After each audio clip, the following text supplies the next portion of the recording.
श्रोत्यांनो, निर्गमचे पुस्तक 12वा अध्याय. आज आम्ही 33 पासून पुढच्या वचनांवर विचार करणार आहोत. जर आपणाजवळ जुना करार आहे तर अवश्य उघडा. निर्गमचे पुस्तक 12वा अध्याय 33वे वचन मी आपणाकरिता वाचत आहे. इस्रायल लोकांनी देशातून धांदलेले निघून जावे म्हणून मिस्री लोकांनी त्यांच्या मागे तगादा लाविला. ते म्हणाले, आम्ही सगळे मेलोच आहो. मिस्रांना माहीत नव्हते की परमेश्वराचा न्याय कोठे थांबेल. परमेश्वराने त्यांचे प्रथम वस्त्र घेतले. आता नंतर तो पुढे काय करेल? कदाचित तो सर्व मिस्रांवर मृत्यू आणेल म्हणून फारो व त्याच्या लोकांनी इस्रायलांना त्या देशातून बाहेर जायला लावले, कारण त्यांना स्वतःच्या जीवाची काळजी लागली होती. 34 आणि 35 वचने सांगतात, इस्रायल लोकांनी मळलेले कणिक खमीर न घालता तशीच कातवटीसहित कपड्यात बांधून खांद्यावर घेतली. मोशेच्या सांगण्याप्रमाणे इस्रायल लोकांनी केले. त्यांनी मिस्री लोकांपासून सोन्या चांदीचे दागिने व वस्त्रे परावरणे मागून घेतली. मागून घेतली हा इब्री भाषेतला शाल हा शब्द आहे, ज्याचा अर्थ आहे मागणे. देवाने मिस्री लोकांची कृपादृष्टी त्यांच्यावर होऊ दिली व त्यांनी जे काही मागितले ते मिस्रांनी त्यांना दिले. त्यांच्या परिश्रमाची कष्टाची मजुरी त्यांना मिळावी ह्यासाठी परमेश्वराने केलेले हे कार्य होते. त्यांची बरीचशी संपत्ती घेऊन ते बाहेर पडले. आता पुढे 37वे वचन पहा. मग इस्रायल लोक रामसेस येथून कूच करून सुक्कोत येथे गेले. जे पुरुष पायी गेले ते मुले बाळे खेरीज करून सुमारे 6 लाख होते. पायी चालत गेलेले फक्त पुरुषच 6 लाख होते. त्याऐवजी स्त्रिया व लेकरे अलग होती. नंतर श्रोत्यांनो, आमचे लक्ष एका फार मनोवेधक गोष्टीकडे आकर्षित करण्यात आले आहे. 38वे वचन पहा. त्यांच्याबरोबर एक मोठा मिश्र समुदाय पण गेला. तशीच शेरडे, मेंढरे, गुरेढोरे वगैरे पुष्कळ जनावरे गेली. मिस्रमधून जे इस्रायली लोक बाहेर पडलेत त्यांच्यात मिश्र समुदाय सुद्धा बाहेर पडला. इस्रायलच्या छावणीत त्यांच्यामुळे अनेक समस्या निर्माण होतील हे आम्हाला पुढे आढळेल. त्यांच्याविषयी गणना ह्या पुस्तकात आम्हाला अधिक वाचायला मिळेल. मिश्र समुदाय नेहमीच समस्या निर्माण करणारे असतात. मिस्रीने यहुदी दाशीशी विवाह केला व इब्रीने मिस्री दाशीशी विवाह केला. अशा प्रकारे ते मिश्र होते. आता त्यांच्या संतानाने हे निश्चित करायचे होते की त्यांनी इस्रायलांबरोबर बाहेर निघावे की मिस्रमध्येच राहावे. अनेकांनी तो देश सोडला व अनेक तेथेच राहिले.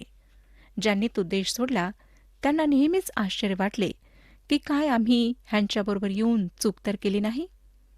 जेव्हा त्यांच्यावर त्रास, संकटे आणि कठीण परिस्थिती आली तेव्हा सर्वप्रथम तेच कुरकुर करीत असत. खऱ्या अर्थाने ते इस्रायली नव्हते. आज इस्रायलमध्ये जी सर्वात मोठी समस्या आहे ती म्हणजे मिश्र समुदाय, ज्यांचे मातापिता गैरयहुदी आहेत. काय ते इस्रायली आहेत? नाही श्रोत्यानो, हीच समस्या मंडळीमध्ये त्या लोकांमुळे निर्माण होते ज्यांचा उद्धार झालेला नसतो. मंडळीमध्ये समस्या निर्माण करणारे लोक तारण प्राप्त झालेले नसतात. परंतु समस्या निर्माण करणारे म्हणजे काय हे प्रथम आपण समजून घेऊया. आम्ही त्याविषयी गणनाचे पुस्तक 11व्या वचनामध्ये पाहणार आहोत. आता आपण 39 ते 42 वचने वाचूया. त्यांनी आपल्याबरोबर मिसर देशातून मळलेली कणिक आणली होती. तिच्या बेखमीर भाकऱ्या भाजील्या, तिच्यात काही खमीर नव्हते. मिसर देशातून त्यांना जबरीने बाहेर काढले होते म्हणून त्यांना थांबावयाला अवकाश मिळाला नाही. त्यास खाण्यासाठी काही तयार करून घेता आले नाही. इस्रायल लोकांना मिसर देशात राहून 430 वर्षे लोटली होती. 430 वर्षे संपली त्याच दिवशी परमेश्वराच्या सर्व सेना मिसर देशातून निघाल्या. परमेश्वराने त्यांना मिसर देशातून बाहेर आणले ह्याकरिता परमेश्वराप्रित्यर्थ ही जागरणाची रात्र आहे. इस्रायल लोकांसाठी पिढ्यानपिढ्या परमेश्वराप्रित्यर्थ ही जागरणाची रात्र आहे म्हणून अवश्य पाळावी. वल्हांडणाचा सण श्रोत्यानो इस्रायलांच्या मिसरमधून निघण्याचा उत्सव आहे. जोपर्यंत 1000 वर्षाचे राज्य स्थापित करण्यास राजा येशू येत नाही तोपर्यंत परमेश्वराने त्यांच्याकरिता काय केले हे त्यांना स्मरणात ठेवायचे होते आणि नंतर ते त्याला विसरतील हे आम्ही पाहणार आहोत. 47 आणि 48 वचने बघा. इस्रायलाच्या साऱ्या मंडळीने हा विधी पाळावा. तुम्हाबरोबर राहणारा कोणी परदेशीय परमेश्वरासाठी वल्हांडण सण पाळू इच्छिल तर त्याच्या घरच्या सर्व पुरुषांची सुनता व्हावी. मग त्याला जवळ येऊ देऊन सण पाळू द्यावा आणि देशी मनुष्याप्रमाणे त्याला गणावे. पण कोणी बेसुनत पुरुषाने त्यातले काही खाऊ नये. फक्त तेच ज्यांनी स्वतःला देवाच्या लोकांसोबत विश्वासाद्वारे जोडले आहे तेच ही पाळू शकतात. जर गैरयहुदी इस्रायलांसोबत विश्वासाद्वारे संमिलित होऊ इच्छित असतील तर त्याचे सुद्धा स्वागत करण्यात येईल. आता 49 ते 51 वचने. स्वदेशीय व तुमच्यामध्ये राहणारा उपरी ह्या दोघांना एकच नियम असावा. ह्या प्रकारे सर्व इस्रायल लोकांनी केले. परमेश्वराने मोशे व अहरोन ह्यांना आज्ञा केल्याप्रमाणे त्यांनी केले. त्याच दिवशी परमेश्वराने इस्रायल लोकांना टोळीटोळीने मिस्र देशातून बाहेर आणले. जसे आम्ही इस्रायलांच्या मागे मिस्रमधून निघून लाल समुद्र पार करून अरण्यात प्रवेश करतो, तेव्हा आम्ही असे काही पाठ शिकू जे आज आमच्या ख्रिस्ती जीवनाला लागू पडतात. आता आपण 13व्या अध्यायाला सुरुवात करणार आहोत. या अध्यायामध्ये इस्रायलांच्या प्रथम जन्मलेल्यास पवित्र म्हणून वेगळे करणे, एथामकडे देवाच्या मार्गदर्शनानुसार त्यांचा प्रवास आपण अभ्यासणार आहोत. इस्रायलांचे प्रथम जन्मलेले देवाकरिता पवित्र आणि वेगळे करण्यात येतात. इस्रायली आता मिस्र देश सोडून तांबड्या समुद्राकडे वाटचाल करीत आहेत.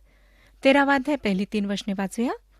मग परमेश्वराने मोशेला सांगितले की इस्रायल लोकांमध्ये मनुष्य व पशु ह्या दोहोंचे जे प्रथम जन्मलेले म्हणजे उदरातून बाहेर आलेले ह्यांना माझ्यासाठी पवित्र म्हणून वेगळे ठेव, ते माझे आहेत. मोशे लोकांना म्हणाला, ह्या दिवसाची आठवण ठेवा. ह्याच दिवशी तुम्ही मिस्रातून दास्यगृहातून बाहेर निघाला. परमेश्वराने आपल्या बलवान हाताने तुम्हाला ह्या ठिकाणाहून बाहेर आणले, म्हणून ह्या दिवशी खमीराची भाकर खावयाची नाही. मिसरमधील सर्वप्रथम जन्मलेले मृत्यू पावलेत. मिसरमधील दैवत नेहमीच प्रथम वत्स त्यांचा आहे असा दावा करीत असत. आता परमेश्वर इस्रायलमधील प्रथम जन्मलेले त्याचे आहेत असा दावा करीत आहे. आश्रोतांनो, आम्ही जे ख्रिस्ती आहोत ते आम्हाला परमेश्वराकरिता जे सर्वोत्तम ते द्यायचे आहे. बरेचदा जो मुलगा शिकत नाही, ज्याचे शिक्षणात मन लागत नाही, जो दुसरे काही बनण्याच्या लायकीचा नाही, त्याला पाळक होण्यासाठी किंवा देवाचा सेवक होण्यासाठी पवित्र शास्त्राचे शिक्षण घेण्यासाठी पाठवण्यात येते. आज परमेश्वर सर्व गोष्टीत त्याला प्राथमिकता मिळावी ह्याची अपेक्षा ठेवतो. त्याला शेवटची जागा देऊ नका. आमच्याजवळ आमच्या कार्यासाठी मनोरंजनासाठी पर्याप्त वेळ असतो, पण जेव्हा देवाची सेवा किंवा देवाचे कार्य करण्याची वेळ येते तर मात्र आम्ही सबब सांगायला लागतो. आम्ही बहुधा जे काही उरलेले आहे ते परमेश्वराला देतो, पण परमेश्वराला आम्ही जे सर्वोत्तम ते द्यायला हवे. आपल्या मिळकतीचा पहिला 10वा हिस्सा त्याला द्यायला हवा, शेवटला नाही. अनेक लोकांनी परमेश्वराच्या आशीर्वादांना प्राप्त केले आहे. परमेश्वर वचनात भौतिक आशीर्वादांचे अभिवचन देत नाही, तरी जे त्याला जीवनामध्ये प्रथम स्थान देतात त्यांना तो स्वर्गीय आशीर्वादांनी ओतप्रोत करतो. त्याला प्रथम स्थान देणे म्हणजे देणे. ह्यात तडजोड आम्ही करायला नको. इस्रायली नुकतेच मिस्रमधून बाहेर निघाले होते. तेथे त्यांनी अनेक वर्षे गुलामगिरीत राहून मिस्रांची सेवा केली होती आणि आता एकदम परमेश्वर त्यांच्या प्रथम जन्मलेल्यांना मागत आहे. काहींनी असे सुद्धा म्हटले असेल की पहा, त्याने आम्हाला बाहेर काढले आणि एकदम आमच्याकडून पहिल्या जन्मलेल्यांची मागणी तो करीत आहे. श्रोत्यानो, प्रभू येशू ख्रिस्त आमच्यासोबत सुद्धा असेच करतो. तो आम्हाला पापाच्या गुलामगिरीतून सोडवतो, वाचवतो, आम्हाला स्वतंत्र करतो आणि तो आमच्याकडून संपूर्ण समर्पणाची अपेक्षा करतो. योहान कृष्णवर्तमान 8वा अध्याय 36व्या वचनामध्ये तो म्हणतो, म्हणून जर पुत्र तुम्हाला बंधमुक्त करील तर तुम्ही खरेखुरे बंधमुक्त व्हाल. प्रभूची सुद्धा हीच इच्छा आहे की आम्ही पूर्णपणे संपूर्णपणे स्वतःला त्याच्याकरिता समर्पित करावे. आपण म्हणता की आम्ही स्वतंत्र आहोत. काय खरोखर आपण स्वतंत्र आहात? लक्षात घ्या की आम्हाला किंमत देऊन परमेश्वराने विकत घेतलेले आहे. प्रभू येशू ख्रिस्ताच्या मौल्यवान रक्ताने आम्हाला खरेदी करण्यात आले आहे. जेव्हा आम्ही स्वतःहून स्वतःला त्याच्याकरिता देतो व त्याला जीवनामध्ये प्रथम स्थान देतो, तेव्हा त्याचे आशीर्वाद आम्हाला प्राप्त होतात. आता 5वं वचन पहा, 13वा अध्याय आणि 5वे वचन. कनानी, हित्ती, अमोरी, हिव्वी आणि यबुसी ह्यांच्या देशात, म्हणजे जेथे दुधामधाचे प्रवाह चाललेले आहेत, असा जो देश तुला देण्यास परमेश्वराने तुझ्या पूर्वजांशी शपथ वाहिली, त्या देशात तुला आणल्यावर ह्या महिन्यात तू हा सण पाळावा. दुसऱ्या शब्दात, इस्रायलांना वल्हांडण सण आणि बेखमीर भाकरीचा सण पाळायचा होता. 6 आणि 7 वचने बघा. 7 दिवस बेखमीर भाकऱ्या खाव्या आणि 7व्या दिवशी परमेश्वरासाठी सण पाळावा. ह्या 7 दिवसात बेखमीर भाकर खावी. खमीराची भाकर तुझ्याजवळ दिसता कामा नये. तुझ्या देशभर खमीर दिसूही नये. जेव्हा इस्रायली मिसर देश सोडून बाहेर निघालेत, तेव्हा त्यांनी सोबत मळलेली कणिक आणले होते. त्यांच्याजवळ जे पीठ होते ते त्यांनी आणले होते. हे खमीर न टाकलेले पीठ होते व परमेश्वर म्हणतो की आता तुम्ही खमीर झालेली भाकर खाऊ नये. बेखमीर भाकरी 7 दिवस तुम्ही खावी व तुमच्याजवळ तुमच्या घरात खमीरी भाकरी नसावी. श्रोत्यानो, हा सण पाळणे एका पिढीने दुसऱ्या पिढीला सांगायचे होते, जेणेकरून त्यांनी नेहमी हे स्मरणात ठेवावे की परमेश्वराने त्यांना कशाप्रकारे मिसरमधून बाहेर काढले. आता पुढे आपण 9 ते 12 वचने वाचूया. हे तुझ्या हातावर चिन्ह व तुझ्या डोळ्यांच्या दरम्यान स्मारक असे असावे. परमेश्वराचा नियम तुझ्या तोंडी असावा, कारण परमेश्वराने भुजबलाने तुला मिसर देशातून बाहेर आणले, म्हणून तू वर्षानुवर्ष नेमलेल्या वेळेवर हा विधी पाळावा. परमेश्वराने तुझ्याशी व तुझ्या पूर्वजांशी शपथ वाहिल्याप्रमाणे तो तुला कनान्यांच्या देशात नेऊन तो देश तुझ्या हाती देईल. तेव्हा उदरातून निघालेला प्रथम पुरुष आणि जनावराच्या पोटचा प्रथम वत्स ह्यांना परमेश्वरासाठी वेगळे करावे. हे सर्व नर परमेश्वराचे आहेत. इस्रायलांच्या प्रथम वत्साचे, पशुप्राण्यांचे प्रथम जन्मलेले सर्व परमेश्वराचे होते. 13वं वचन.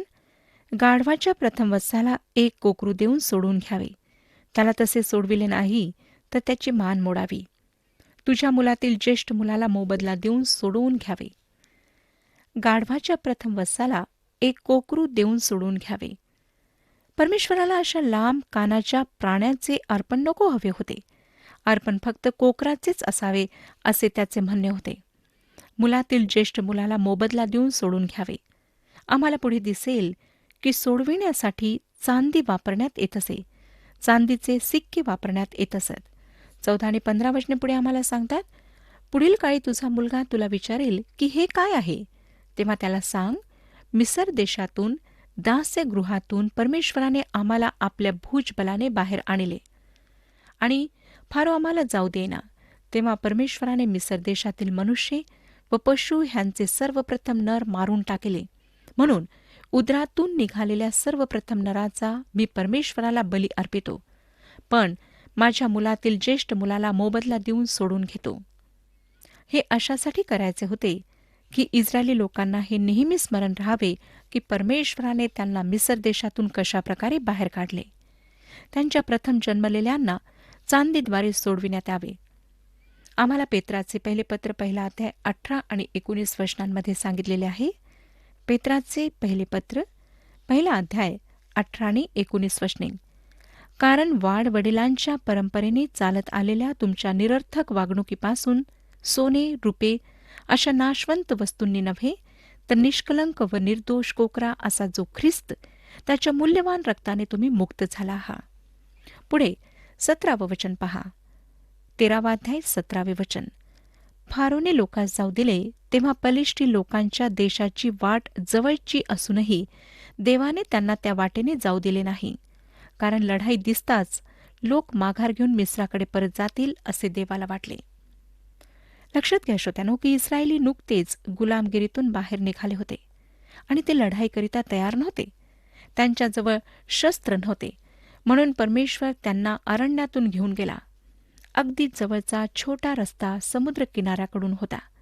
ह्या रस्त्याने त्यांना अनेक लोकांचा सामना करावा लागला असता, म्हणून परमेश्वर त्यांना लांबच्या मार्गाने सर्वांपासून वाचवून घेऊन गेला.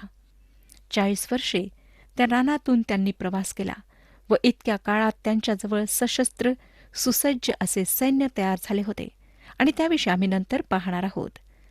कदाचित आपणापैकी काही लोक म्हणतील की देव त्यांना चमत्कार करून सुद्धा सोडवू शकला असता. परंतु अशा प्रकारचा विचार ठेवणाऱ्या लोकांना नेहमीच वाटतं की देवाने प्रत्येक मिनिटाला त्यांच्याकरिता चमत्कार करावा. त्यांना असं वाटतं की ते देवाला हुकूम देऊन त्यांच्या आजारात किंवा त्रासात त्याने मध्ये पडावे म्हणून सांगू शकतात. हा त्याच्या योग्यतेचा प्रश्न नाही. तो निश्चितच असे सामर्थ्य काम करू शकतो. परंतु तो स्वतः ज्या प्रकारे ते कार्य करू पाहतो त्याच्या इच्छेचा प्रश्न आहे. तो त्याच्या योजनेप्रमाणे करतो आणि जेव्हा कधी त्याला आवश्यक वाटते तेव्हा तो आमच्याकरिता चमत्कार करतो, परंतु फक्त ह्यासाठी की त्याची इच्छा व त्याचे उद्देश आमच्या जीवनात पूर्ण व्हावे. पॅलेस्टाईन देशातून परमेश्वर इस्रायलांना चमत्कारिक रीतीने काढून नेऊ शकला असता.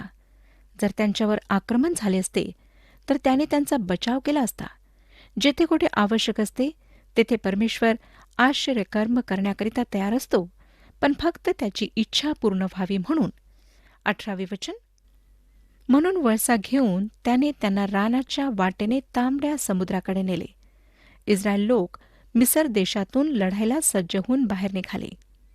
सज्ज होऊन हा शब्द फार मनोवेधक आहे. ह्याचाच अर्थ असा की ते इजिप्तमधून फार पद्धतशीरपणे बाहेर पडलेत. एकदम भीड बाहेर पडते तसे नाहीत, तर व्यवस्थितपणे बाहेर आलेत. 19वे वचन. मोशेने आपल्याबरोबर योसेफाच्या अस्थी घेतल्या, कारण योसेफाने इस्रायल लोकांकडून शपथ वाहवून त्यांना सांगितले होते की देव खात्रीने तुम्हाला भेट देईल, तेव्हा तुम्ही आपल्याबरोबर माझ्या अस्थी घेऊन जा. जेव्हा त्यांनी मिसर सोडले तेव्हा योसेफाची हाडे सुद्धा त्यांनी सोबत घेतली. उत्पत्तीचे पुस्तक 50वा अध्याय आणि 24व्या वचनामध्ये लिहिले आहे. नंतर योसेफ आपल्या भावास म्हणाला, मी आता मरणार. देव खरोखर तुमची भेट घेईल व जो देश अब्राम, इसाक व याकोब यास त्याने शपथपूर्वक देऊ केला आहे त्यात तुम्हाला या देशातून घेऊन जाईल. श्रोत्यानो, कमीत कमी योसेफाने हे शब्द उच्चारल्याला 200 वर्षे लोटली होती. परंतु आता वेळ आली होती. जेव्हा तो मेला तेव्हा तो राष्ट्रीय नायक होता आणि इजिप्तमध्ये त्याला पुरल्या जायला हवे होते. परंतु नवीन फारवाला जो योसेफाला ओळखत नव्हता. आता तो राष्ट्रीय नायक नव्हता. योसेफाची हाडे मिसरमधून काहीही बाधा किंवा विरोध न होता नेल्या गेलीत. योसेफाची इच्छा होती की त्याला शपथ वाहिलेल्या देशात पुरण्यात यावे. परंतु त्याचे शरीर घेऊन त्या देशात पुरण्याचे काय कारण? जर योसेफाला माहीत होते की तो पुनरुत्थित होईल व स्वर्गात घेतला जाईल, तर मग त्याची कबर कोठेही राहिली तर काय फरक पडणार होता? परंतु श्रोत्यानो, वास्तविकता ही होती की तो स्वर्गात जाण्याच्या अपेक्षेत नव्हता, परंतु 1000 वर्षाच्या परमेश्वराच्या राज्यात जेव्हा त्याचे लोक पुनरुत्थित होतील तेव्हा तो सुद्धा होईल अशी त्याला अपेक्षा होती. त्यांच्याकरिता तो वतना दाखल देण्यात आलेला देश स्वर्गाप्रमाणे होता. ही योसेफाची आशा होती व हीच मोशेची सुद्धा आशा होती. मोशे विश्वास ठेवून योसेफाची हाडे त्या वचन दिलेल्या देशात घेऊन जातो. पुढे 20 ते 22 वचने बघा. मग ते सुक्कोत येथून रवाना झाले आणि रानाच्या हद्दीवर एथमात त्यांनी तळ दिला. त्यांनी रात्रंदिवस चालावे म्हणून परमेश्वर दिवसा त्यांना मार्ग दाखविण्यासाठी मेघस्तंभातून आणि रात्री त्यांना उजेड देण्यासाठी अग्निस्तंभातून त्यांच्यापुढे चालत असे. दिवसा मेघस्तंभ व रात्री अग्निस्तंभ लोकांकडून कधी दूर होत नसत. इस्रायली आता त्या उष्ण व त्रास संकटाच्या अरण्यातून प्रवास करीत होते. त्यांच्यावर उष्णतेचा परिणाम झाला नाही, कारण मेघस्तंभ दिवसा त्यांच्यावर सावली करीत असे. ह्या राष्ट्राजवळ असे काही होते जे दुसऱ्या कुठल्याही राष्ट्राजवळ कधीच नव्हते, आणि ते म्हणजे परमेश्वराचे गौरव, परमेश्वराची दृश्य उपस्थिती. पॉल ह्याविषयी बोलताना रोमकरासपत्र 9वा अध्याय आणि 4थ्या वचनामध्ये लिहितो. रोमकरासपत्र 9वा अध्याय आणि 4थे वचन. ते इस्रायली आहेत. दत्तकपणा, ईश्वरी तेज, करार मदार, नियमशास्त्र, दान, उपासना व अभिवचने ही त्यांचे आहेत. आज मंडळांमध्ये असे नाही. इफिसकरासपत्र 1 अध्याय आणि 3 वचनामध्ये म्हटले आहे, इफिस्करासपत्र 1 3 वचन. आपल्या प्रभू येशू ख्रिस्ताचा देव व पिता धन्यवादित असो. त्याने स्वर्गातील सर्व आध्यात्मिक आशीर्वाद देऊन आपल्याला ख्रिस्तामध्ये आशीर्वादित केले आहे. परंतु परमेश्वराची इच्छा आहे की त्याने जे काही आम्हाकरिता उपलब्ध केले आहे ते आम्ही उपयोगात आणावे. आज विश्वासाने चालण्याकरिता आम्हाला परमेश्वराचे दृश्य अस्तित्व आवश्यक नाही. त्यांना त्याच्या गौरवाची आवश्यकता होती, कारण आताप्रमाणे जशी आमची सुटका झाली आहे त्यांची सोडवणूक झालेली नव्हती. देवाने त्याच्या लोकांना अरण्यातून सुरक्षितपणे बाहेर नेण्याकरिता सर्व प्रकारची तरतूद केली. त्या लांबच्या मार्गावर चालताना परमेश्वर त्यांना सर्व प्रकारचे आशीर्वाद देऊ इच्छित होता. पुष्कळदा श्रोत्यांनो, आम्हाला वाटतं की जवळच्या मार्गाने गेल्यास अधिक आशीर्वाद मिळतील, आमचा फायदा होईल. हा आमचा दृष्टिकोन असतो, परमेश्वराचा नसतो. इस्रायलांकरिता हा मार्ग परमेश्वराने निवडलेला होता. त्यांनी ज्या मार्गाने जायला हवे त्या मार्गावर तो त्यांचे मार्गदर्शन करीत होता आणि परमेश्वराची इच्छा होती की त्यांनी विश्वासाने चालावे. त्यांचे चालणे जे काही दिसते त्यानुसार नाही, परंतु विश्वासाने असावे. त्यांना परमेश्वराची प्रतीक्षा करून त्याच्यावर अवलंबून राहणे शिकायचे होते. त्यांना सहनशीलता शिकायची होती. परमेश्वरावर भरोसा ठेवणे शिकायचे होते. ह्यामध्ये परमेश्वराचे 5 उद्देश होते आणि ते ह्याप्रमाणे. पहिला उद्देश होता, त्यांना तांबड्या समुद्रातून जाताना परमेश्वराचे महान सामर्थ्य अनुभवायला मिळावे. दुसरा उद्देश होता, लांबचा मार्ग शत्रूची शक्ती नष्ट करण्याकरिता उपयोगात आणावा. तिसरा उद्देश होता, ह्याच मार्गावर त्यांना नियमशास्त्र देण्यात यावेत. चौथा उद्देश होता, त्यांना ह्या समयामध्ये स्वतःला व्यवस्थितपणे अनुशासनात बांधता यावे. पाचवा, परमेश्वराने त्यांना नम्र करून ते त्याचे लोक आहेत हे दाखवावे. श्रोत्यानो, आमचा परमेश्वर नेहमी उद्देशाला समोर ठेवून आमच्या लाभाकरिता आमच्या जीवनामध्ये कार्य करतो.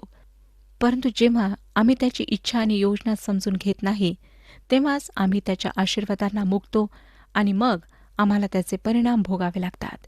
परमेश्वर ह्या विषयात आपले मार्गदर्शन करो आणि आपणाला आशीर्वाद देऊ.